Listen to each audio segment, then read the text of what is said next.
السلام علیکم دوستو۔ اسلام صرف ایک مذہب نہیں بلکہ دین ہے، یعنی زندگی گزارنے کا ایک مکمل طریقہ۔ اس میں ہماری پیدائش سے لے کر وفات تک اور ہماری عبادات سے لے کر پرسنل لائف تک ہر چیز کا بہترین طریقہ سکھایا گیا ہے۔ لیکن اکثر لوگ جھجک یا شرم کی وجہ سے ایک بہت ہی اہم ٹاپک پر بات ہی نہیں کرتے، اور وہ ہے مباشرت یعنی ہم بستری کے آداب۔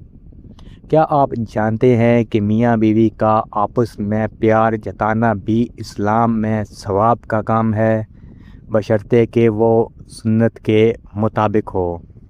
آج کی ویڈیو میں ہم جانیں گے کہ قرآن اور حدیث کی روشنی میں ہم بستری کے وہ کون سے ضروری آداب اور سنتیں ہیں جنہیں اپنانے سے نہ صرف آپ کا رشتہ مضبوط ہوگا بلکہ آپ کی ازدواجی زندگی میں برکت بھی آئے گی۔ تو ویڈیو کو آخر تک ضرور دیکھیے گا کیونکہ آخری پوائنٹ سب سے ضروری ہے۔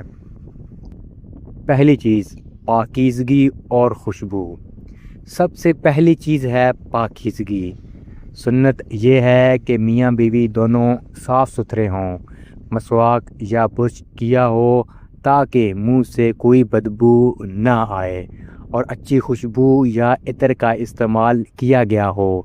اس سے دونوں کا موڈ بہتر ہوتا ہے۔ ذہنی طور پر تیار کرنا یا فور پلے۔ اسلام اس بات کی سخت تاکید کرتا ہے کہ مرد فوراً اپنی خواہش پوری کرنے میں نہ لگ جائے۔ نبی کریم صلی اللہ علیہ وآلہ وسلم نے ارشاد فرمایا کہ جانوروں کی طرح ایک دوسرے پر نہ پڑو، بلکہ پہلے بات چیت، ہنسی مذاق، بوس و کنار کے ذریعے ایک دوسرے کو تیار کرو۔ پردہ اور تنہائی۔ کمرے کا دروازہ بند ہونا چاہیے اور جگہ ایسی ہو جہاں کوئی تیسرا، یہاں تک کہ چھوٹا بچہ بھی موجود نہ ہو۔ سب سے ضروری کام ہم بستری کی دعا ہے۔ جیسے ہی آپ قریب آئیں، بسم اللہ پڑھ کر یہ دعا لازمی پڑھیں۔ یہ سنت بھی ہے اور حفاظت کا ذریعہ بھی۔ بسم اللہ اللہم جنبنا الشیطان وجنب الشیطان ما رزقتنا۔ ترجمہ: اللہ کے نام سے، اے اللہ ہمیں شیطان سے بچا، اور جو تو اولاد ہمیں عطا فرمائے اسے بھی شیطان سے محفوظ رکھ۔ حدیث میں آتا ہے اگر اس دعا کے بعد اللہ کسی کو اولاد نصیب کرے تو شیطان اس بچے کو کبھی بھی نقصان نہیں پہنچا سکتا۔ بالکل ننگا ہو کر ہم بستری کرنے سے اسلام میں منع کیا گیا ہے۔ دونوں کے اوپر کوئی چادر یا کمبل ہونا چاہیے۔ مباشرت کے وقت اس بات کا خیال رکھیں کہ آپ کا رخ یا پیٹھ قبلہ شریف کی طرف نہ ہو، کیونکہ یہ ادب کے خلاف ہے۔ دوستو، جہاں اسلام نے ہمیں پوری آزادی دی ہے، وہیں کچھ حدود کو طے کر دیا ہے جنہیں پار کرنا سخت گناہ ہے۔ یہ باتیں جاننا ہر شادی شدہ کے لیے بے حد ضروری ہے۔ اسلام میں جو پہلا کام منع کیا گیا ہے وہ بیوی کو پیچھے کے راستے سے ہم بستری کرنا ہے، جسے اینل سیکس بھی کہتے ہیں۔ حدیث میں ایسے شخص پر لعنت بھیجی گئی ہے۔ دوسرا منع کام، بیوی کے مینسز یعنی پیریڈز کے دنوں میں ہم بستری کرنا جائز نہیں ہے۔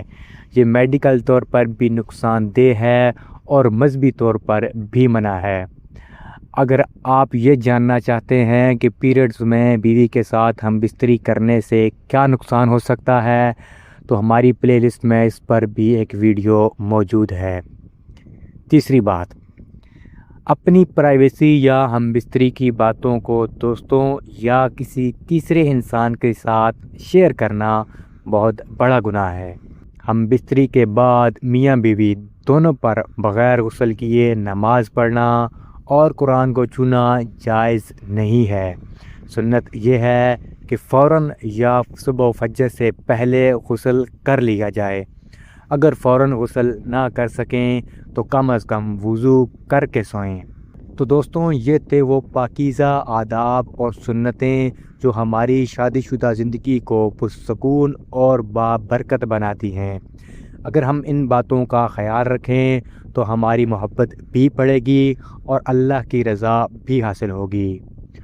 امید کرتے ہیں کہ آج کی ویڈیو آپ کو پسند آئی ہوگی، اس سے آپ کو کافی کچھ سیکھنے کو ملا ہوگا۔ اگر ویڈیو اچھی لگی ہو تو اسے لائک کریں اور اپنے شادی شدہ دوستوں کے ساتھ شیئر کریں، اور ہمارے چینل کو سبسکرائب کرنا نہ بھولیں۔ تو ملتے ہیں اپنی اگلی انفارمیٹیو ویڈیو میں، تب تک کے لیے اللہ حافظ۔